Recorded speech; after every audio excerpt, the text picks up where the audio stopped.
the Hall of Justice, mutated by cosmic waste. All right, we're back here at the Dark Horse booth. We're here with Shaun, Simon, and Becky Cloonan, creators of the Fabulous Killjoys, along with Gerard Way, obviously. How are you guys? How's your con going so far? Becky? It's going really good. Yeah? Yeah, I had a table out in the Artist Alley. I'm just getting over a cold, so I kind of a sore throat. But other than that, it's fun. Yeah.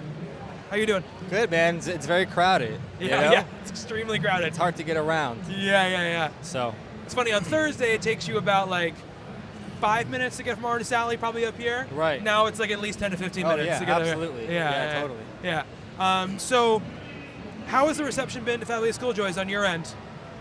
from us, Yeah, from you guys. Like how the fans have been saying to you guys about True Lies the Fabulous we've Killjoys? been getting a great response. Yeah. It's been awesome.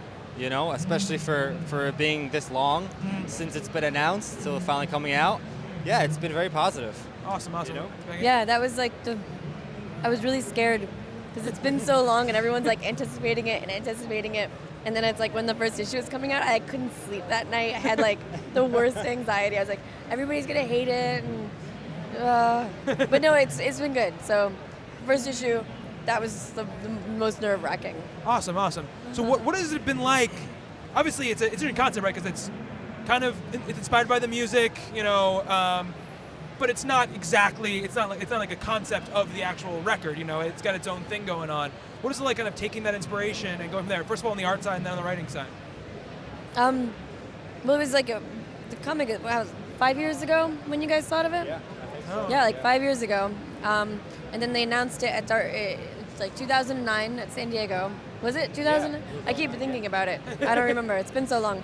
And then it got turned into the album, and then it got turned into the music videos, and now it's back to being the comic. So I feel like the comic as we know it now, if it didn't have those 5 years to kind of marinate and then evolve into different mediums, it would have been a totally different comic than what we have right now.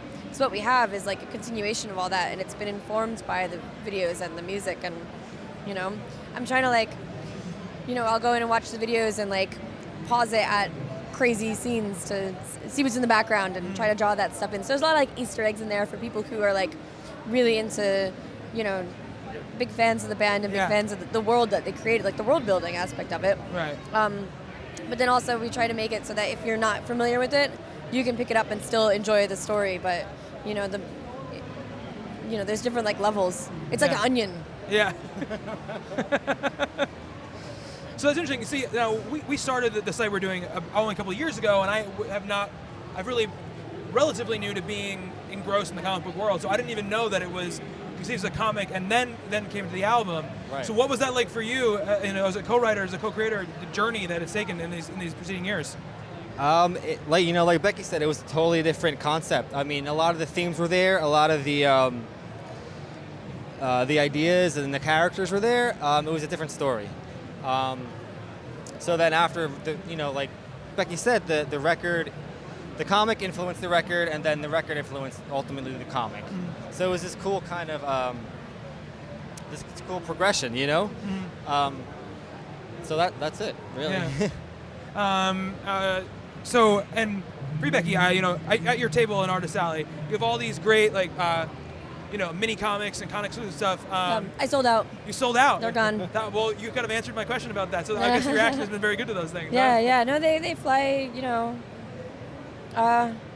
there's been a really good response to those. Yeah. So I kind of just made the first one because I was trying to practice my writing, a little self-conscious about it, and then it just kind of spiraled out of control, and now I don't know what I'm doing.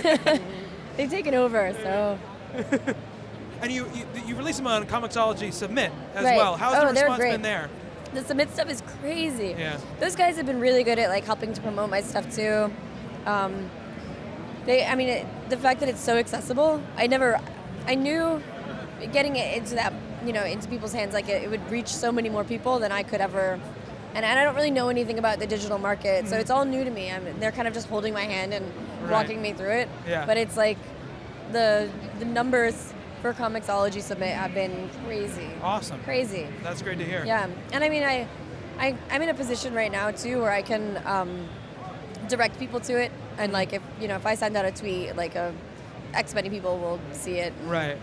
So I think I'm kind of lucky in that sense that absolutely. I've hit it at the right time. Yeah. But I have nothing but good things to say about those guys. They've been really helpful. Awesome. And Yeah. what else have you been working on, Shaun? What are you doing? I have stuff I'm working on right now. Nothing I could talk about right yet. All right. But there is stuff in the works right now, so it's a good start for me. Killjoys, Yeah, it's pretty good. Yeah. Right, absolutely. Yeah. So that's it, I guess, for you guys in Talking Comics. Thank you guys so much for talking to us, taking some time out of this thank you. crazy, busy day. Thank you, and man. pick up True Lies of Fabulous Killjoys, because it's a great book. Yeah. All right, see you guys later. Talk Comics.